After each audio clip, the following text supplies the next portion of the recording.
J'espère que vous êtes bien installés confortablement, prêts à écouter l'histoire incroyable de Wendy et le secret des chevaux qui parlent.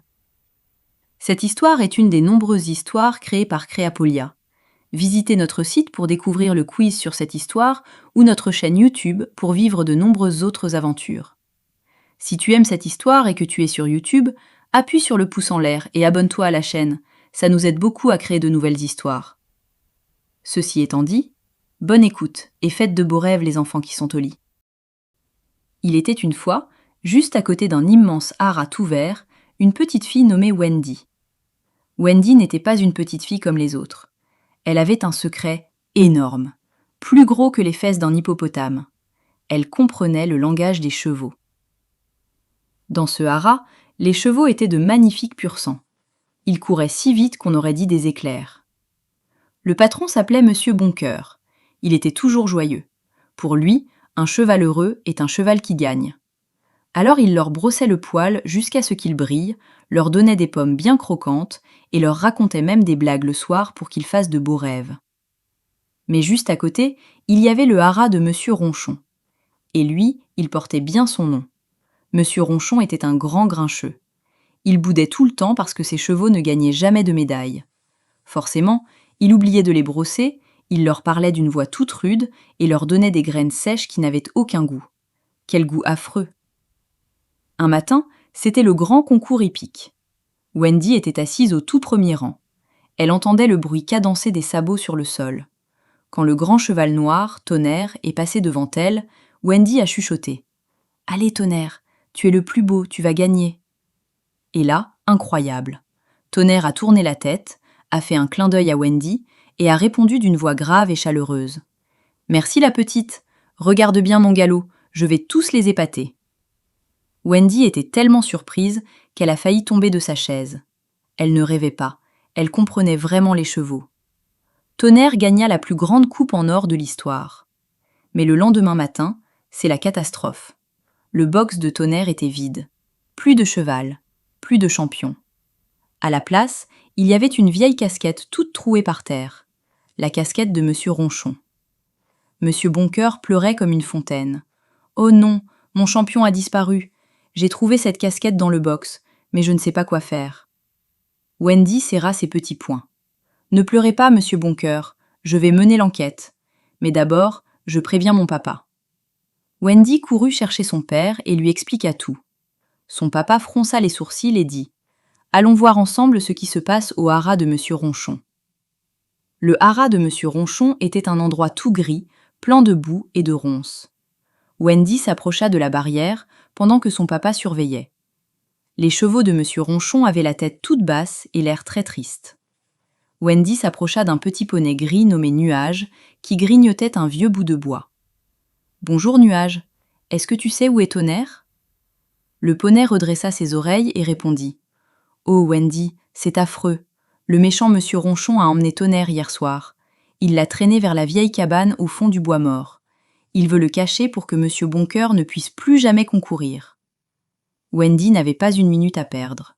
Elle retourna vers son papa et lui dit « Papa, Tonnerre est enfermé dans la vieille cabane au fond du bois. Il faut aller chercher le garde champêtre. » Le papa de Wendy hocha la tête et ils coururent ensemble au village. Le garde champêtre, monsieur Duval, enfila aussitôt sa veste et les suivit. Ils se faufilèrent entre les buissons qui piquent. Wendy sentit les branches la griffer, mais continua d'avancer. Ils arrivèrent devant une cabane en bois qui grinçait. Ils entendirent soudain un énorme fracas et un hennissement de colère. Wendy grimpa sur une caisse pour regarder par la petite fenêtre. Monsieur Ronchon était là, essayant d'attacher Tonnerre à un poteau avec une grosse corde.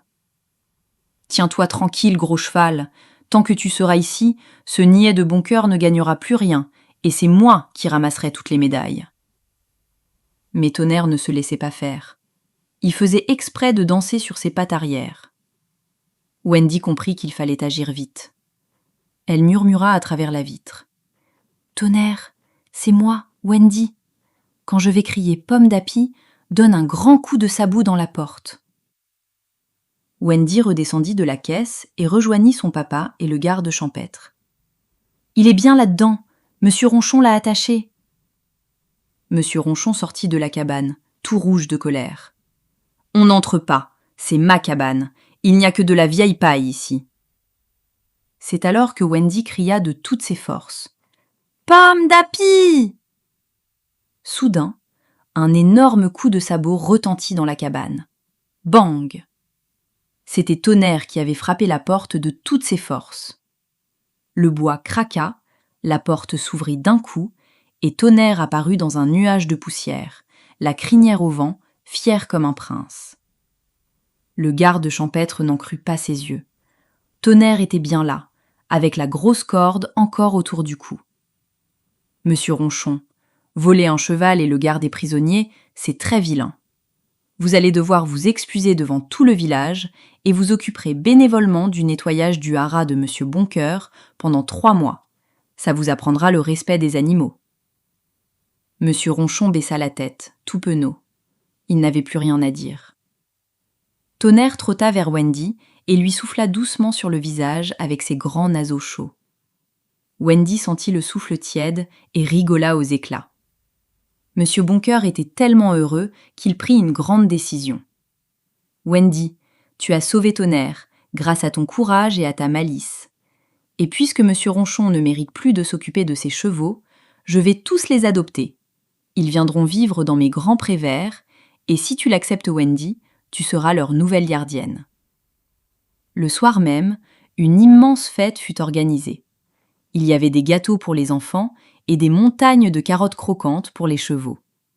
Et même Monsieur Ronchon, qui avait commencé à balayer le haras, reçut une part de tarte aux pommes. Parce que même quand on a fait une bêtise, on mérite une deuxième chance si on fait des efforts. Depuis ce jour, Wendy est devenue la murmureuse. Chaque après-midi, elle va au haras. Elle brosse les chevaux en écoutant le bruit de la brosse sur leurs poils.